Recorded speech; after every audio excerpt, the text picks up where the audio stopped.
আসসালামু আলাইকুম বন্ধুরা, নিয়ে আসলাম অদ্ভুত তোমার মায়া গল্পের অষ্টম পার্ট। তো চলো শুরু করা যাক। অনেকটা সময় পর নাদিয়া ব্যালকনি থেকে রুমে ফিরে আসে। ভেজা চুলগুলো উন্মুক্ত, চুলের ডগা বেয়ে 1 ফোঁটা 2 ফোঁটা করে একটু পর পর পানি গড়িয়ে পড়ছে। এতক্ষণ ধরে টাওয়েল দিয়ে নিংড়ে নিচে পানি, তবুও এখনো পড়ছে। উদয় তাকিয়ে দেখে নাদিয়াকে, প্রায় কোমর অবধি হালকা সোনালি রঙের কার্লি চুল, রোদে পুড়ে যাওয়া স্কিন, দেখতে মন্দ না, মায়াবী মুখশ্রী। উদয়ের মন নাদিয়াকে দেখতে চাইলেও মস্তিষ্ককে প্রাধান্য দিয়ে চোখ সরিয়ে ফেলে। এক নারীর মায়ায় পড়ে জীবন আজ এখানে, দ্বিতীয়বার আর সেই ভয়ঙ্কর মায়ায় পড়তে চায় না। নারীরা হয় মায়াবিনী, তাদের চোখ মুখে জাদু থাকে, তাদের দিকে তাকালেই মায়ায় পড়ে যায় মন। রাতে উদয়কে প্রহর খাইয়ে দেয়, ওয়াশরুম থেকে ঘুরিয়ে এনে রেখে নিজের রুমে চলে যায়। 9টার পর নাদিয়া রুমে আসে, বেডের দিকে তাকিয়ে দেখে উদয় ল্যাপটপে কিছু করছে। ডোর লক করে ওয়াশরুমে যায়।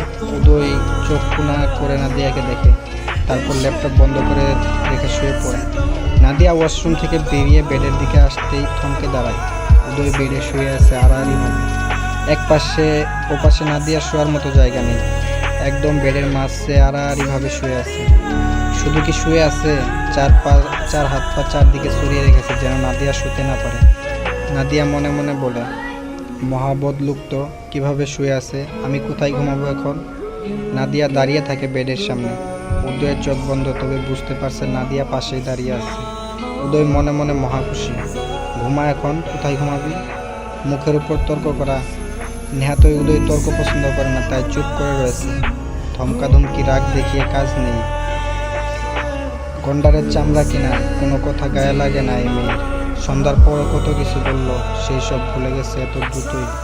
বলল এই রুমে যেন আর না আসে, তবুও চলে এসেছে ড্যাং ড্যাং করতে। অসহ্য মেয়ে একটা।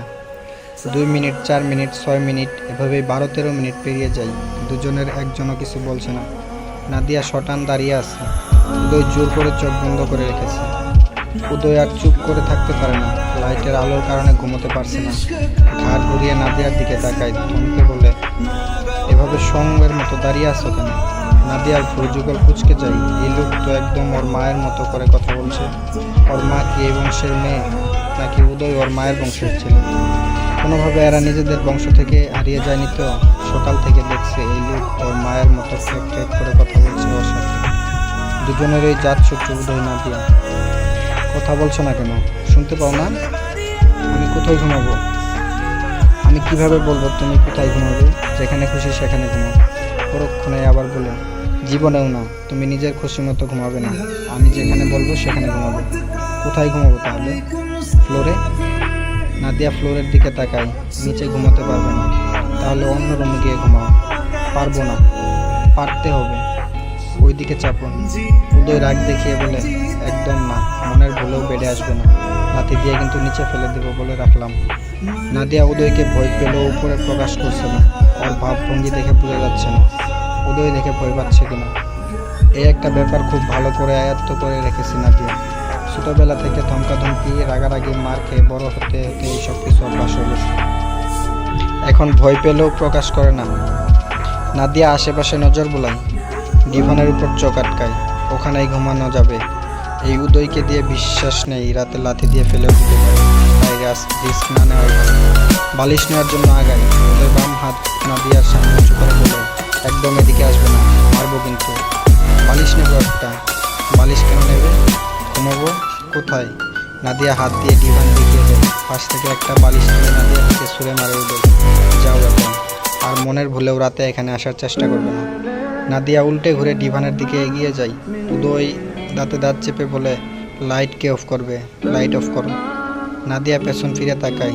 বালিশটা ডিভানের উপর রেখে বেড সাইড টেবিলের উপর থেকে পানির জগ গ্লাস নিয়ে পানি খায়। লাইট অফ করে ড্রিম লাইট অন করে, তারপর ডিভানের উপর গিয়ে শুয়ে পড়ে। অল্প কিছু সময়ের মধ্যে নাদিয়া ঘুমিয়ে যায়।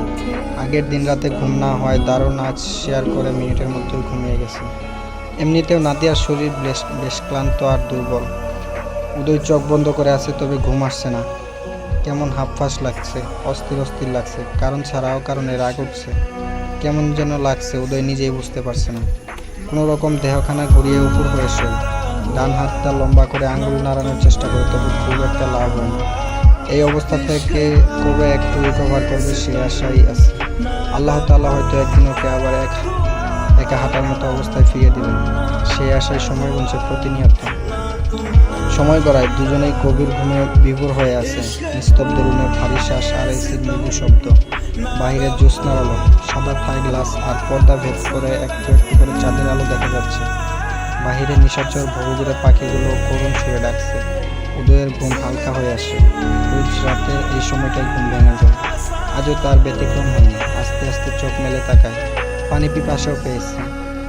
বেড হাতড়ে নিজের ফোনটা হাতে নেই। পাওয়ার বাটন চেপে সময় দেখে নেয়। রাত 2:30 বেজে গেছে। শোয়া থেকে উঠে বসে। বালিশের নিচে রুমের লাইটের রিমোটটা বের করে রিমোটের সাহায্যে লাইট অন করে। তখন শুধু নাদিয়ার উপর রাগ দেখিয়ে লাইট অফ করতে বলেছিল।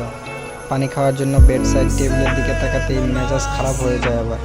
বজ্জাত মেয়েটা পানি খেয়ে জগ গ্লাস টেবিলের উপর ওই মাথায় রেখে গেছে। এখন ওখান থেকে আনবে কীভাবে? ডিভানের উপর শুয়ে থাকা নাদিয়ার দিকে তাকাই। বিভোর হয়ে ঘুমাচ্ছে, মুখ দেখা যাচ্ছে না।